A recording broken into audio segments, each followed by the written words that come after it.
Corona virus میں احتیاط اور ہماری ذمہ داری۔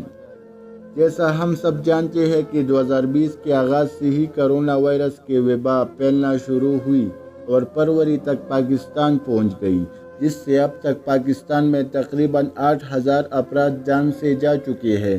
کرونا کی پہلی لہر کے دوران حکومت کی جانب سے لاک ڈاؤن کیا گیا، جس کا مقصد لوگوں کو گھروں تک محدود رکھنا تھا۔ کرونا کی شروعات میں عوام میں بہت زیادہ خوف و ہراس پایا گیا، اس لیے لوگوں احتیاط کا مظاہرہ بھی کیا، اور اللہ تعالیٰ نے بھی کرم کیا کہ پاکستان میں کرونا اس تیزی سے نہیں پھیلا جیسے دوسری ممالک میں پھیلا۔ اب موسم سرما کا آغاز ہو چکا ہے، اس لیے کرونا کی نئی لہر سر اٹھا رہی ہے، لیکن لوگوں میں اب وہ ذمہ داری کا جذبہ دکھائی نہیں دے رہا۔ حکومت کی طرف سے اسکول اور کالجز بند رکھنے کا اعلان کیا گیا ہے تاکہ بچے گھروں میں محفوظ رہ سکیں، مگر اب لوگوں احتیاط کا دامن ہاتھ سے چھوڑ چکے ہیں۔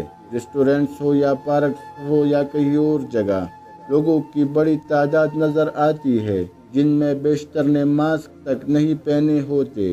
لوگ سماجی فاصلے کو بھی بری طرح نظر انداز کر چکے ہیں۔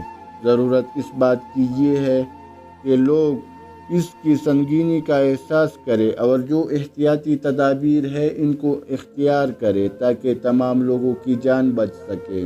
زندگی بہت قیمتی ہے، اس کی حفاظت ہم سب کا فرض ہے۔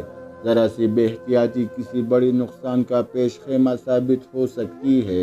احتیاط کے ساتھ ساتھ اللہ رب العزت سے دعا کرنی چاہیے کہ وہ ہمیں اور ہمارے پیاروں کو محفوظ رکھے۔ آمین۔